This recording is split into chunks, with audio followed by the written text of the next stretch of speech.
Every once in a while, I get an idea in my head, usually while I'm not thinking about anything in particular, like while driving.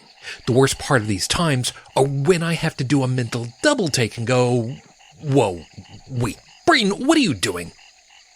And that's what happened this time when my brain said, Hey, bub, why does the Alicorn Amulet even exist?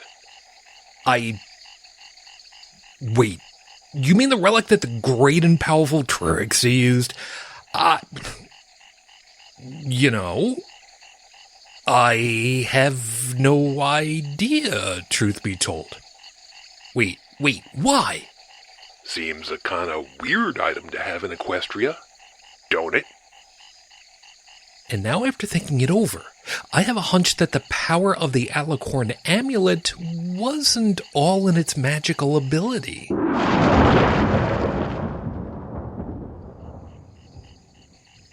We learn about the Alicorn Amulet when the great and blowhardiest windbag Trixie buys it from some curio shop in... Well, we don't really know now, do we? I'm guessing it wasn't Canterlot for... Well, let's just say reasons for now. The trader touted the Alicorn Amulet as if it were a huckster's item, clearly overselling the bauble under glass just to make a sale worth haggling over. Even going so far as to suddenly pull himself up short and use the, "Oh, but this is far too dangerous Brer Rabbit" ploy. One large sack of bits was all it took for him to make his sale, not bothering to haggle at all, making me think he really didn't have a clue about what he actually had. When the main five and Spike find information about the Alicorn Amulet, we're told it has the following traits. It blesses the wearer with untold powers. The more it's used, the more it corrupts the wearer. And it's imbued with a magical lock, preventing it from being removed by anyone but the wearer. I want you to know something about this hunch. I was nearly done, just getting the ending ready to wrap up when my search for information drove me, if you'll excuse the expression, batty. I went from thinking I was almost ready to start recording to realizing the true extent of this hunch. Let's go back in time. Back before the castle of the two sisters. Before the formation of Equestria. Before the Wendigo winter that froze Chancellor Puddinghead, Commander Hurricane, and Princess Platinum in the cave. In the heartwarming episode, we're told that the unicorns controlled the rising and setting of the sun and moon before the Wendigo winter happened. That's what was pushing the three races to find new, non-frozen land. The distrust for each other's tribe was feeding the Wendigo's power without them realizing it. And that type of feeding is later seen with the sirens, specifically the dazzlings in Equestria Girl's Rainbow Rocks. So this is not just a one-off ability feeding off of discontent. The three tribes thought out with the magical fiery heart above, and as an aside, I'm wondering if that was the first element of harmony, the first formation of the crystal heart, bringing love for each other into a tangible form. Now here's where I went crazy. When the three tribes agreed to create a new land together and give it a name, it was Equestria, which, thinking about it now, makes me think it was rooted in the word equal instead of equestrian. That's something of a stretch, I know, but it would make sense, allowing all three tribes to come together as equals for the benefit of all. But what if there was an imbalance already in play? The flag they used for Equestria doesn't have the three tribes as co-equal symbols. It had the Alicorn sisters shepherding the sun and moon already. So at this point, Luna and Celestia are not princesses since Equestria didn't yet exist. But they were already Alicorns, ascended from the unicorn race.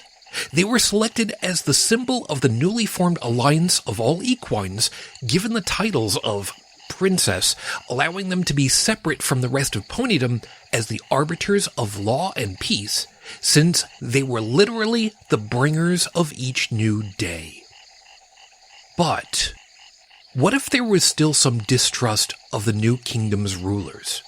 After all, the princesses are basically glorified unicorns with unmatched magical ability, not only controlling the moon and sun, but holding the elements of harmony as well. Luna and Celestia first used the elements to beat Discord, a magical power unseen to that point. The castle of the two sisters had to have been built after that fight, because the hallways had the motif of the element of magic in them. So now, the three tribes see the massive imbalance in literal power and stature and chose to create a position of authority for themselves to balance the will of the Alicorn Diarchs against the three tribes, literally forging the position of, let's say, ambassador, with not just the power of the three races' voice, but with a share of their powers as well.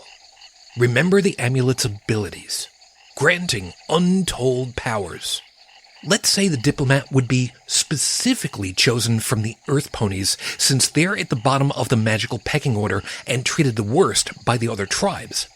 They would, quite literally, have powers and abilities from the Unicorn and Pegasus races, something they'd never have imagined being able to control before. Corruption. It would be a warning to the old power corrupts quote, warning those who would seek its power, figurative and literal, that they would be at the mercy of all their own demons, as well as needing to be attentive to the princesses as well. A magical lock, which would keep anyone else from removing it, stealing the power and authority from the diplomat. They would have to relinquish the title, power, and authority of the amulet willingly, peacefully granting a successor to the position. But, even with the elements of harmony being known, or maybe because of them, there was still distrust. Princess Luna and her nighttime being underappreciated as a symptom. And was that partly because of the need for the co-equal diplomat?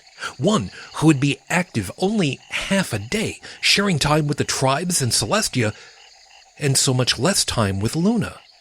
The three tribes staying closer to themselves at night than in the castle, keeping the sisters at hoof's length to keep some semblance of autonomy for themselves, especially at night. That would explain why, when Nightmare Moon emerged and fought with Celestia, they were the only two ponies in the castle at the time. No pony else witnessed this first hoof because no pony was in the castle. The ponies in the surrounding area saw the original sonic ring boom around the moon, imprinting the mare in the moon, creating the original legends and old mare's tales of both. And with the loss of Luna, Celestia speaks with the diplomat of the tribes.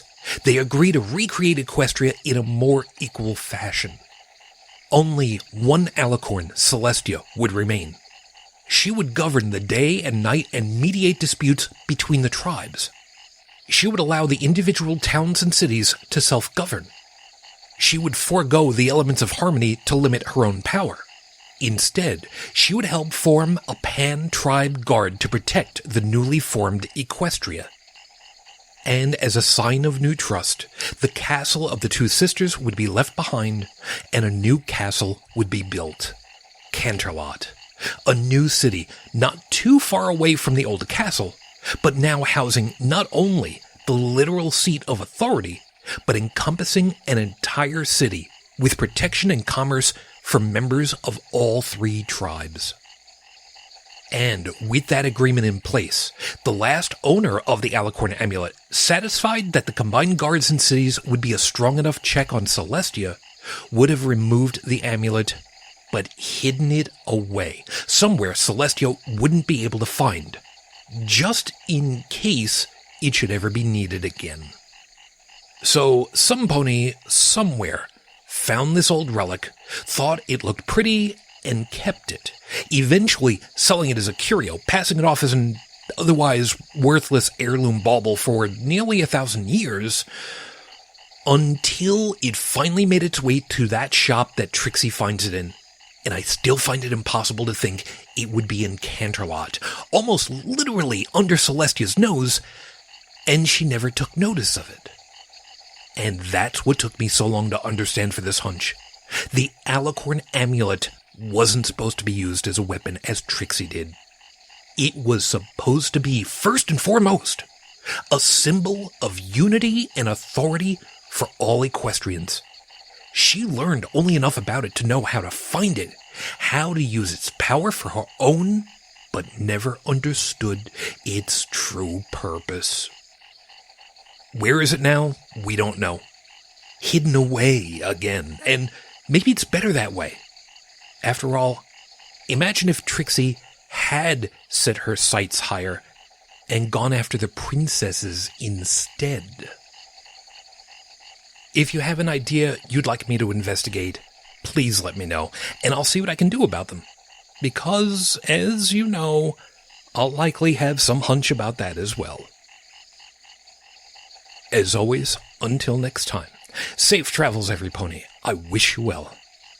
And may Luna watch over you.